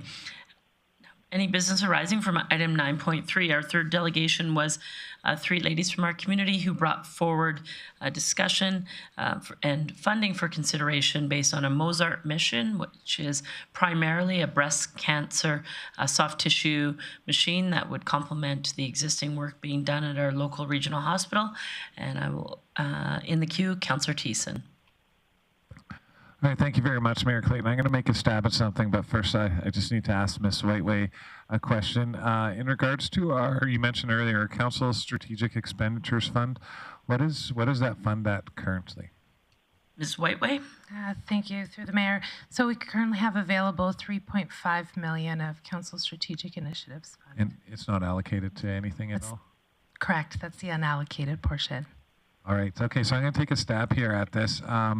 So I would move that council uses $25,000 from our Council Strategic Expenditures Fund to go to the purchase of the Mozart machine, period. Just speaking to this motion, it was told to us by the delegation that the county had already committed $25,000 and that they had reached out to Sexsmith, Wembley, and the MD of Greenview. They also talked about some very important programs for people who are going through this, that if they were to have an overage and it didn't quite buy a second machine, that they would apply that to programming to help breast cancer survivors, or at least for early screening as well for those that don't know they have it yet. So for all those reasons, I'm hopeful, because I'm pretty sure they're gonna overachieve at their event where they only need to raise $52,000 for it. but I like to see them get closer to that event and maybe, or get closer to that total, get over it, and create the programs that are going to help people maintain their health in our community, especially women and those very few men who experience breast cancer themselves. And I'm open for discussion or debate. Thank you. Perfect. Thanks for that, Councillor Thiessen. Councillor Blackmore. I will definitely be supporting Councillor Thiessen's motion, and the reason for that is I really believe that at this point in time, after having a motion earlier today addressing advocacy of healthcare, it's important that we show that we are very supportive of our regional health system and that we're doing all we can to make them successful. Perfect. Thank you for your comments. Councillor Berg. Yeah, thank you, Mayor Clayton. I'm going to be voting in favor of this, and again, I was going to propose 25,000 as well.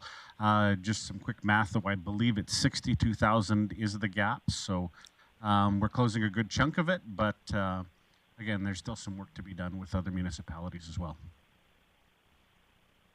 Perfect. Thank you for that. Councillor O'Toole. Thank you very much, and thank you, Councillor Thiessen, for making that motion. You got fast fingers. I got short, fat little fingers that they're a little bit slower, but thank you very much for making that. I 100% behind it. All right. Seeing no further, I apologize. Councillor Bressy, I see your camera on. Please go ahead. Great, thank you. Yeah, I'll support it for all the reasons that were said, but also just because it has such significant community traction. I think when we've got community members putting in so much effort into something like this, and when we've got so many other community members and businesses showing their support, it means that this is something that clearly our people are, and they want in our community. And I think it's incumbent on us to partner with people who are doing that kind of work, no matter what kind of mission they're on. So very happy to support this and very thankful for all the previous donors and all the people that are organizing this campaign. Perfect. Thanks for that, Councillor Bressy. Seeing no one else in the queue, I will call the question.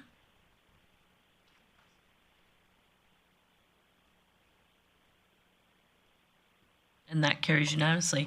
Again, thank you to all our delegations. And if anyone is looking to come to speak to council and you can't make it in person, we can facilitate you online, either at a 3 p.m. session or at a 6 p.m. session. So thank you to everyone that came today and for all the hard work that the groups are doing within our community. Tonight we had no notices of motion. We will not be having a recess as we will now be adjourned. Enjoy the rest of your evening. Oh, fine. Okay. Thanks for the reminder. I'm just tired of listening to some of the people. No, I'm joking. All right, we're now going to do council member reports. So I will start with Councillor Thiessen. Oh my, all right. Well, I thought I was getting off the hook there because, I didn't really do a lot this last month. I was on vacation, so I don't have lots to report on. So yeah, I'll speed it up. Councillor O'Toole, you got it. Just wanted to make a note that we did have a Mighty Peace Watershed Alliance meeting. It was my first meeting as chairing that meeting, and I think I did all right. I kept it to 30 minutes overtime, so I'm keeping up my track record. Yeah, we had a presentation on fish and wildlife habitat in and around the Mighty Peace Watershed Alliance. We also discussed our memorandum of understanding that we're undertaking with the province and Alberta Environment and Parks, just making sure that the board was in agreement of what was being proposed from the province as far as core funding goes over the next 4 years. So the board voted and approved on that, and we'll be moving forward to have that discussion on October 6th and 7th with other WPACs. That's Watershed Planning Advisory Councils across the province to discuss that. Finally, we finished off with a tour to our floating ponds, one up in the Pinnacle Ridge area right along 116th Avenue. So it was really good to see that and how the Floating Islands project is helping us take care of the algae that can be sometimes an issue and clear up any of that excess nitrogen that our federal government wants to clear up. So that was a good, low-cost solution to that. And we also checked out the weir down in Beaver Lodge so that we could see how the fish passage was moving through there. Other than that, I was on vacation. I thoroughly enjoyed the end of my vacation, which was a return here to Grande Prairie to hang out with my council family at the Bear Creek Folk Music Festival. And it was well attended. I was so happy to see that. Happy to see the smiles on people's faces and the organizers. And I think I took a little bit of time to hang out with everybody and share a seat beside them throughout the weekend here on council. not everybody in the community because there's just too many people there. But it was a great time, so congratulations to the organizers, and a big thank you to Mayor Clayton for hosting council and administration on the Sunday night and bringing up a little team building and some food and festivities. It was a glorious way to return to my hometown. Thank you. Thanks for that, Councillor Thiessen. Councillor O'Connor. Oh, I apologize. I see Councillor O'Toole in the queue, or is that old? All right, Councillor O'Connor. Thank you, Mayor Clayton. It's been a little bit busy. We had an interesting meeting with Weyerhaeuser, and they are an important part of our community, and I'm really glad to see they're willing to work with us about more trees in the city. So we're gonna, hey, this is for you, Chris. And then been at Champions Gym summer camps coming to council and doing mock councils. I think I've done 4, and they're so full of energy and so fun. Anyway, they now have a better appreciation for a lot of the things and how to conduct a council meeting, so it was great. Went to the Bear Creek Folk Festival, and that was, 2 thumbs up, very well done, very well organized, and every one of the acts seemed to find in one of the acts to say how they love the job that the Folk Festival has done. And you cannot pay for that kind of economic development for them to come there and say, you guys are awesome, you're the best. And the flag raising for India, their 76th anniversary of Independence Day, and they went to the Tourmaline support of stars. I can't even speak. I'm with you. You passed your tongue on. Yeah, you're over. Okay. And the Stars Barbecue, and that was well attended. And met with a local physician with Mayor Clayton, and that's my report. Thank you. All right, thanks for that. Councillor Bosch. Thank you. Yeah, I guess the Stars event was good to see.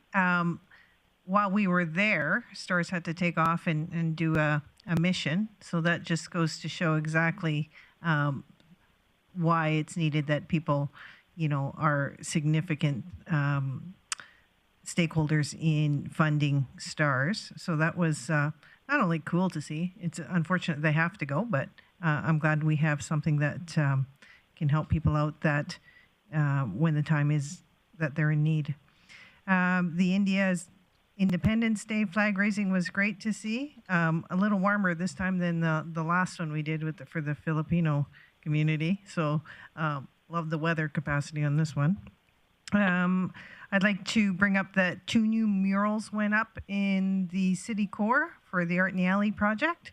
So I think everybody should take a moment and go check them out. They're behind Vianney Mobile and a new restaurant called 100 Flavors that is opening up. One in particular that shows diversity and inclusion within our country. I think it's a much needed symbol for all of us, both regionally, nationally, and globally. And I'd like to bring up the Legion as well. They put on a lovely little patio for hosting people for lunch and dinner. So I invite people to maybe go back and check out the Legion if you haven't done so in a little while. They Wednesday to Friday they're serving lunch and stay open till late at night. I think midnight or 1, something like that. But open for lunch and dinner.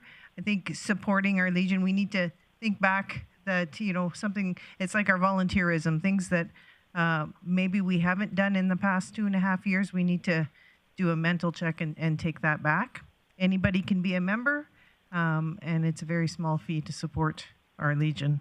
And I'm happy to say that I toured some dignitaries from Travel Alberta and an advisor for the Department of Canadian Heritage, and they absolutely were thrilled with what Grande Prairie has to offer. And I think this is, again, a message, on just like the Legion message, that you know, we all have a part to play in being an ambassador for our community. And I invite everybody to just, you know, take one or two people out, show them what we do have to offer. And, you know, if we all did that, you know, it's like the old Pantene commercial. You tell two friends and they'll tell two friends and they'll tell two friends and, you know, so on. So, and finishing off with the Bear Creek, that was fantastic. My first time going. So it was an eye-opener to see what it takes to put on such a large festival, and accolades to all the members of their committee and volunteers. Thanks. Thanks for that. Councillor O'Toole. Thank you very much, Mayor Clayton. I'm going to start off with the committee, the Combative Sports Committee, the local one here for Grande Prairie. We met on Tuesday, and we did receive that letter from Sexsmith, and we'll be dealing with that in a future Combative Sports meeting.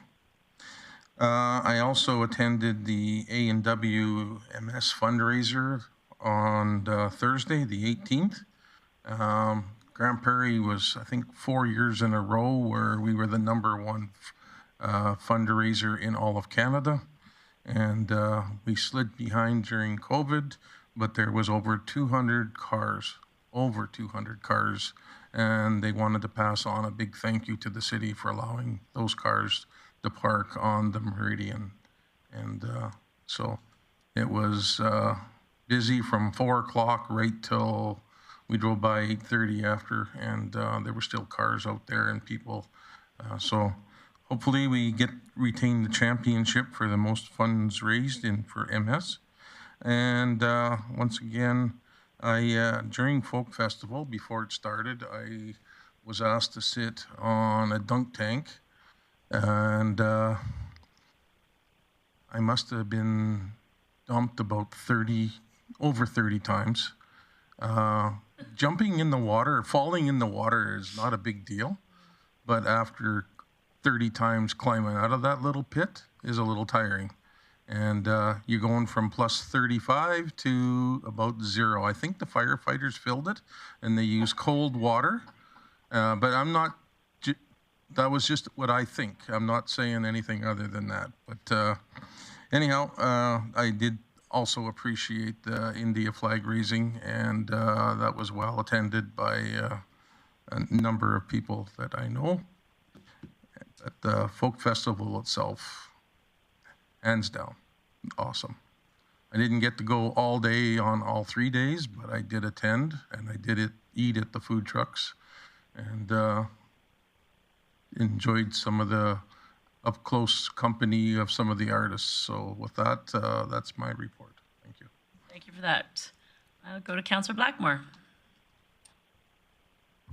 Thank you so much. So I also attended the meeting with Weyerhaeuser. I did have to slip out a little early, but it was good to have that conversation with our forest neighbors. And I did walk through the show and shine at A&W.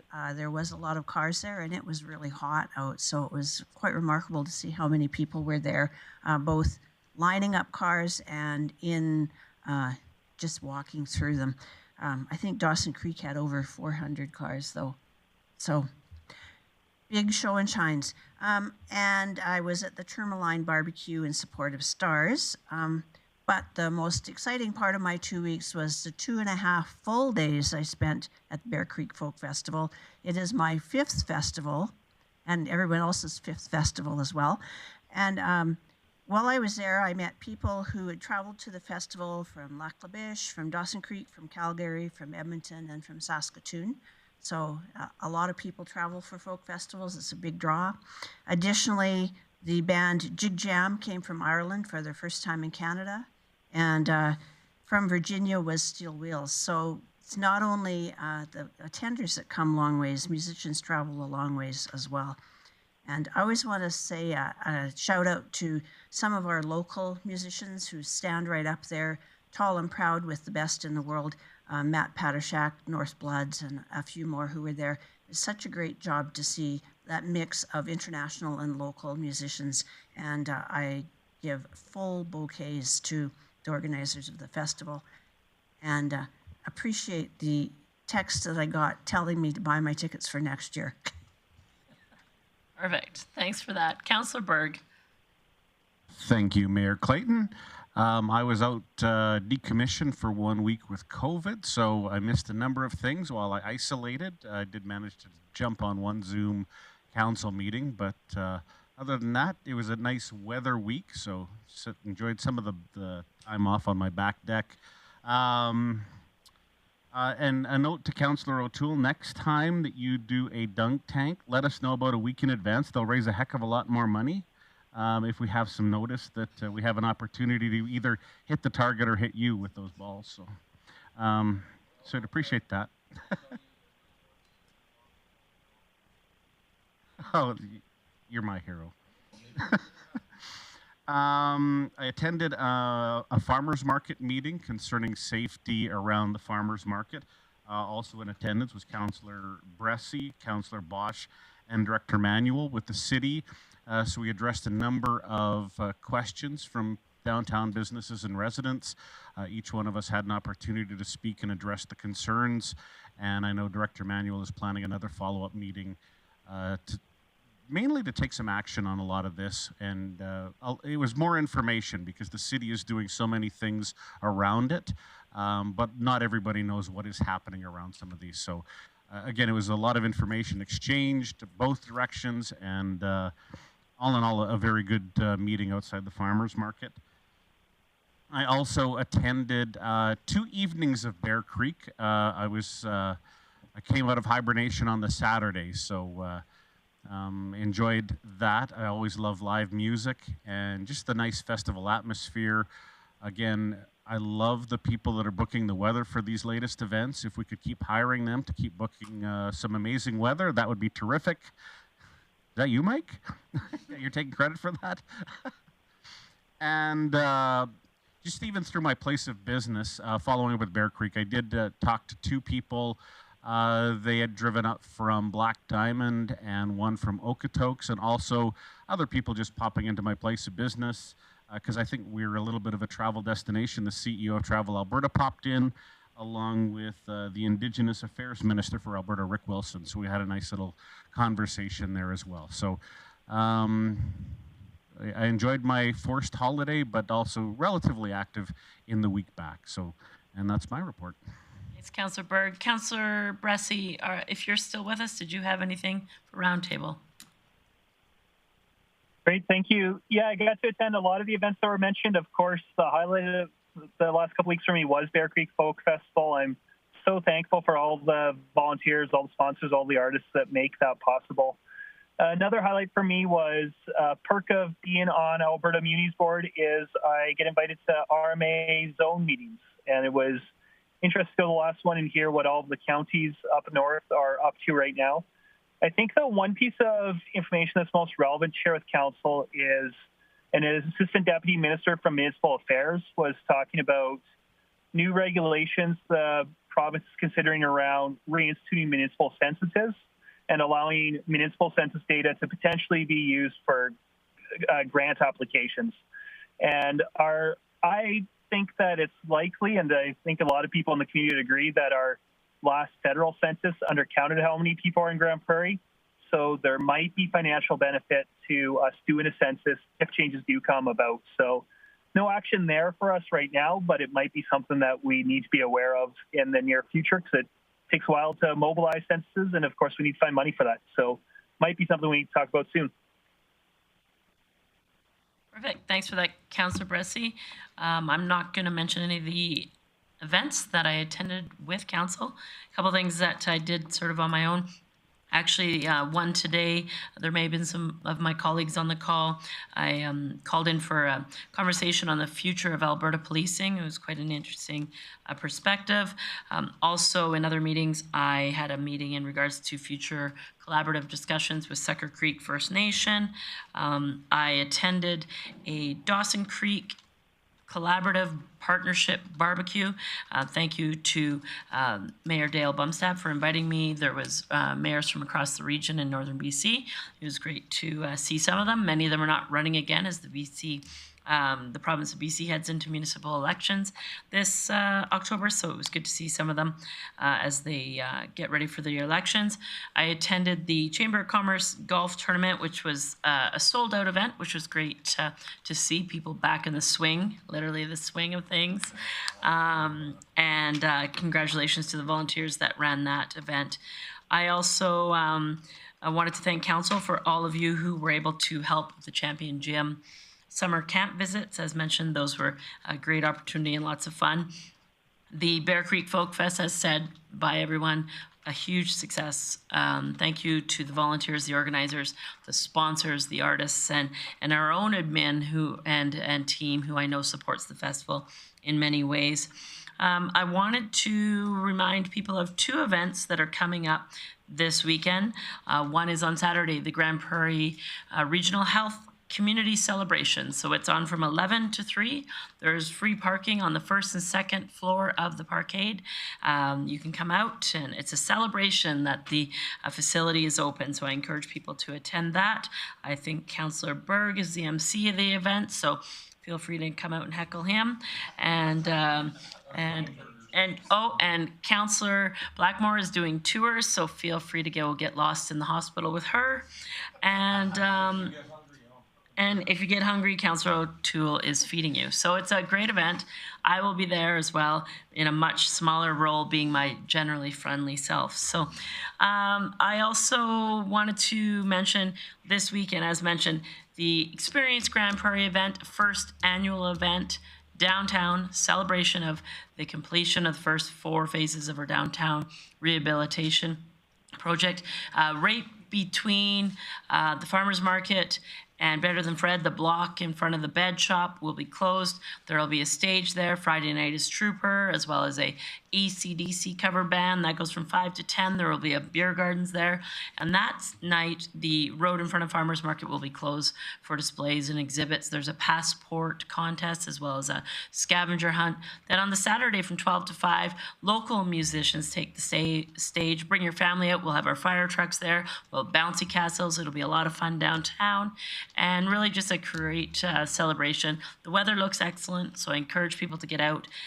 I want to say that experiences like this are what make the summer great, so I encourage you to bring your friends out on the Friday night and your family out on the Saturday. With that, I will call the meeting adjourned, and I look forward to seeing you all again soon.